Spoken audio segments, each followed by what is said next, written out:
Senator Hawkins, Senator Victor Boyhan. You have 8 minutes, Senator. I want to welcome Minister Darcy to the House. I suppose firstly to acknowledge that it's a progressive budget and that it seeks stability and sustainability of the public finances, and that has to be welcomed, and you can't complain about that. I just want to dwell really on two particular issues. Really, it's housing and health, because I don't think anyone needs to know in here that the next election, whether it's in a few weeks' time or whether it's in the spring, it's coming our way. And the two issues that the people are most exercised about in this country is housing and health and education, but particularly housing and health. And I want to focus on those two. So I want to acknowledge that the government's allocation of a total of €2.3 billion to the housing programme for 2019, €1.25 billion allocation for the delivery of 10,000 new houses through a combination of construction, acquisition and leasing. I think it is disappointing that we continue to want to prop up the private sector disproportionately, and I don't have a problem with supporting the private sector. I'm interested in building new homes, regardless of who's building them.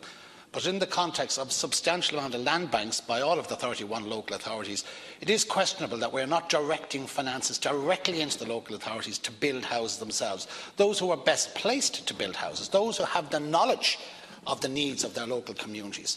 I want to acknowledge that there's an extra €121 million for the Housing Assistance Payment HAP to provide for additional 16,760 new tenancies next year, and that's welcome. But again, we're talking about tax relief further down in the budget. I don't believe in giving any additional mortgage interest relief to landlords who refuse to take HAP. And I think there should be a connection between HAP and mortgage interest relief, because we have a problem where landlords don't take HAP.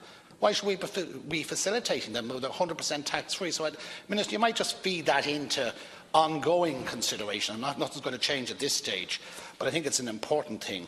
I acknowledge that 30 million has been provided for the homeless services, but ideally we want to put the focus on getting people into permanent homes. 100 million for Service Sites Fund to support local authorities to bring forward lands for subsidised and more affordable housing schemes, and that has to be welcomed.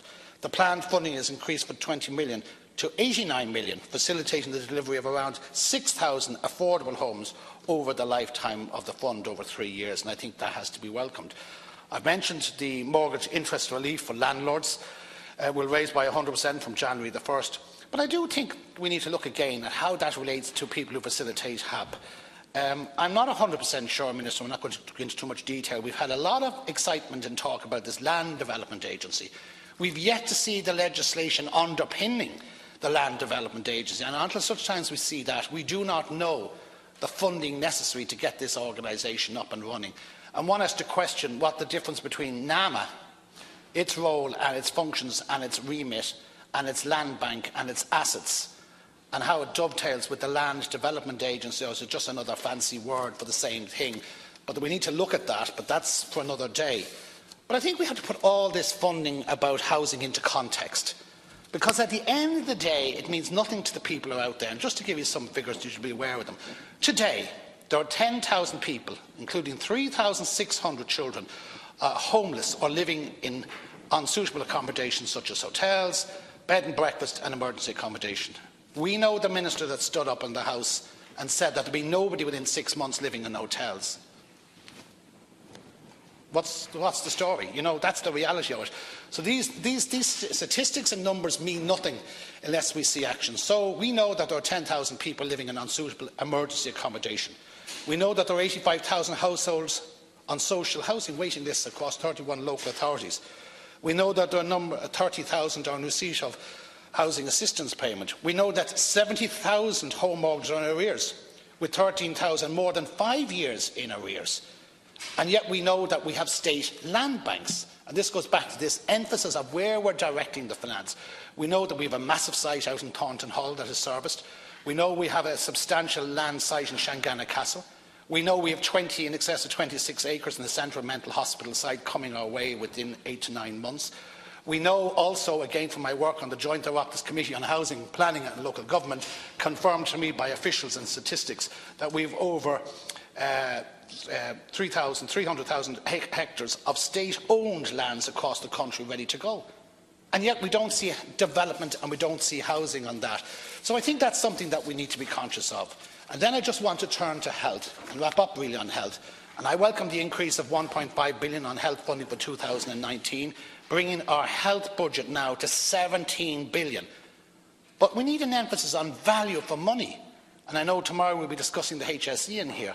What about the value for money and accountability and how that money is used, and ultimately how it impacts on the thousands and thousands of people that are waiting for essential hospital consultants and services? So I think that's really important. I welcome the 84 million for the mental health services.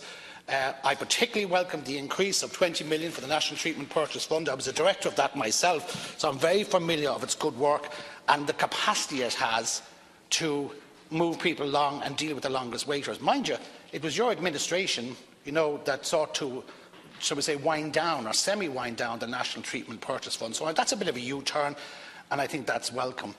And then finally, I just want to turn onto this health category of these bed closures, particularly an area that I have been constantly championing here for 2 years, which is the National Rehabilitation Hospital in Dunleary. And Minister, if there's only one thing I ask of you today, I ask you to give me a commitment that you will follow this up with the Minister for Health and the Minister for Finance and whoever is relevant, and come back and tell us and tell me, when can we have the 12 beds that are closed in the National Rehabilitation Hospital since 2017? When can we have the children's ward that was closed down in August of 6 beds reopened? When can we have the consultant who ceased there in August reappointed? I have continuously met with opposition every time I've raised this question, and I'm only asking you that one simple thing now today. Is there a provision in the budgets to get these 12 beds open, to allow the hundreds of people that are sitting in acute hospital beds in this country to get into them? And when will the paediatric consultant be funded to get back and do his job in that hospital? They're the simple things that matter, Minister. Tonight people want to know what's their chances of buying a home or renting a home. Tonight people are worried, will they be able to have their cataracts removed? Will they have to wait another 2 years for health services? They're the things that matter for the people. So look, it's a difficult job. The government are here to balance the books. I've acknowledged their commitment to managing the public finances. That's to be welcomed. The budget's a progressive one, but the little things matter. And Minister, I'd ask you that one thing. Would you commit to coming back to me in relation to the National Rehabilitation Hospital in Dunleary? Thank you. Senator